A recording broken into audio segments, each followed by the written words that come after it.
We need 2 cups of glutinous rice, 1 cup of black rice, 3/4 cup of jasmine rice or everyday cooking rice,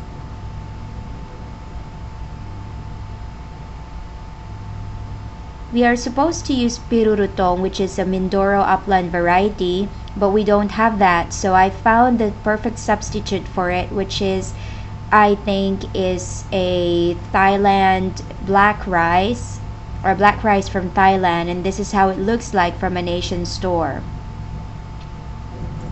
There are different brands out there, but this is the freshest one they've got, so I took that one.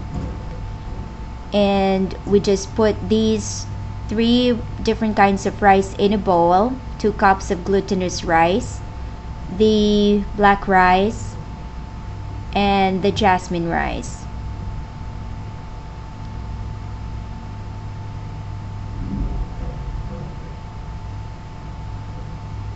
We'll rinse them under cold water just to get impurities out.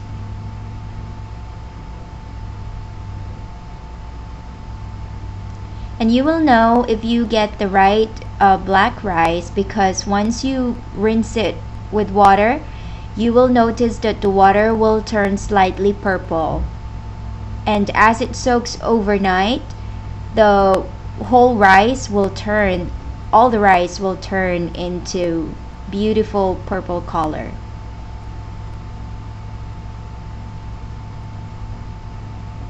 Fill it up with water and soak it for 10 to 12 hours.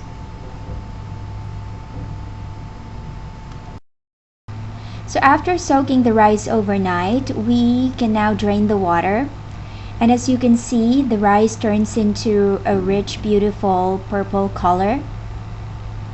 And you can leave some of the water in there because we're going to use that when we blend it or when we grind it. Now this is how it looks like. And I take my blender. I happen to have a Blendtec, and it's a powerful blender. We're supposed to use a rice grinder, but since we don't have one, that's why I used a Blendtec. And we just put 1 cup of rice and a few teaspoons of water just to get the motor going. And I used the speed up button up to speed number 4 to grind the rice completely.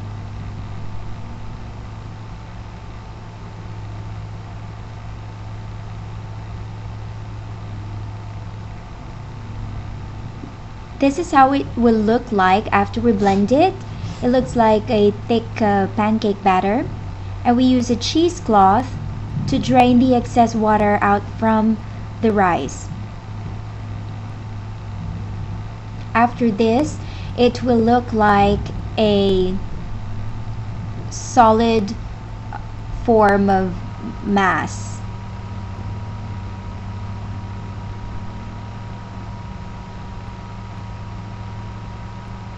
We take the cheesecloth and we squeeze the water, as much water out as we can.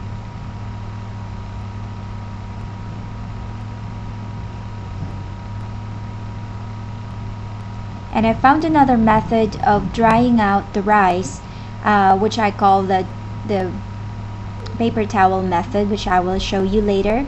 And I think using the paper towel method is much faster than the cheesecloth method. After we remove the excess water out, we let it sit for 4 to 6 hours.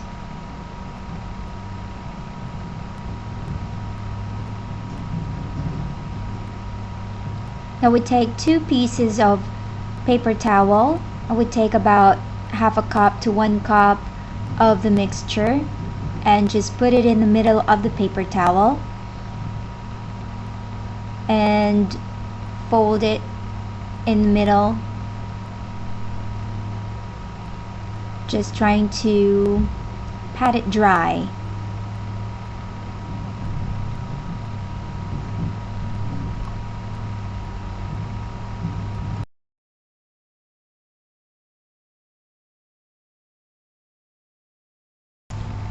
So after we remove most of the water out, we will be left with the ground up rice. This is how it looks like. It looks like a bunch of clay dough. And we just put them all together, and I'm still using a couple pieces of paper towel, and just continue to remove excess water, and then wrap it up and still wait for it to dry for maybe an hour or two. And I take the mass and put it in a bowl and just put something heavy on top of it. And I use a couple of ceramic bowl just to put on some weight.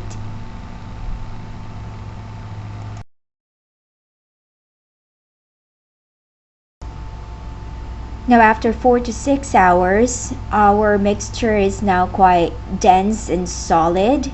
This is how it looks like. Now we just need to break it apart and take a bowl and a cheese grater,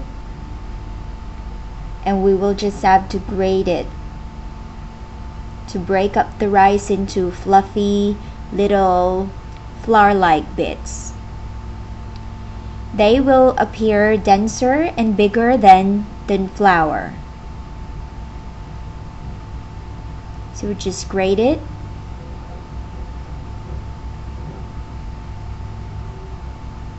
And now the mixture needs to be fluffed and fondled with your fingers to the right lightness. And you just need to break up those little big pieces with your fingers. And you need to fluff it as often as possible so that we will achieve a light mixture. Now this is our cheesecloth drying method, and it will have the same effect, only this one was left alone for about 6 hours, but the paper towel method was just for about an hour or two. And same procedure here, just grate it up, mix the two together.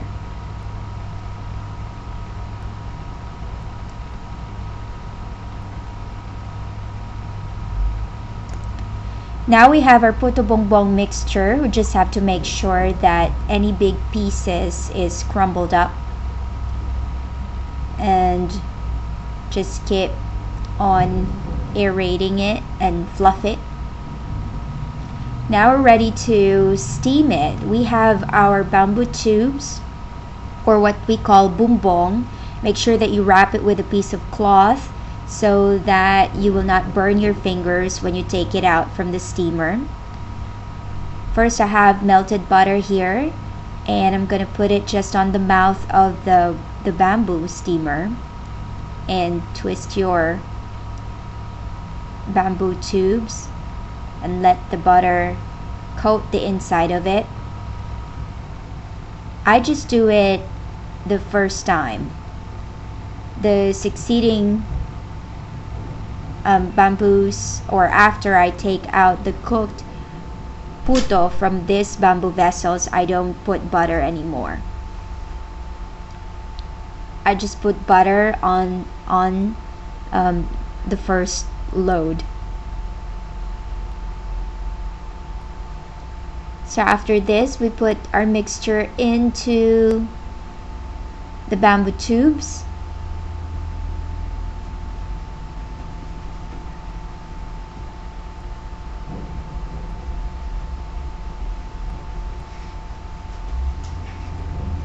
And for some reason, it will not fall off from the other end of the bamboo tubes, probably because of the butter that holds the mixture together a little bit. I'm just pushing the mixture down a little bit, but I'm not really packing it.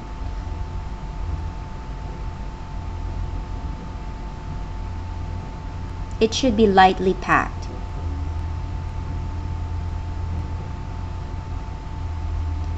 And And now we are going to steam it, and here is how it looks like. And you will know if your delicacy is ready when you see steam coming out from the inside of the bamboos. You can see the one on the far end corner, you can see steam coming out from the bamboo vessel. That means that the mixture is ready.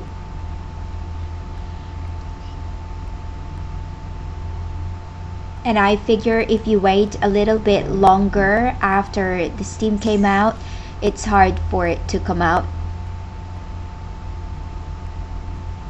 There you go. You see the steam? That one is ready. And I've got one taken out from the bamboo vessel, and you just tap it, and most of it will graciously come out, but some are hard-headed, so you need to get it out using a skewer, bamboo skewer. Lay it out on a banana leaf, put some butter, muscovado sugar or brown sugar,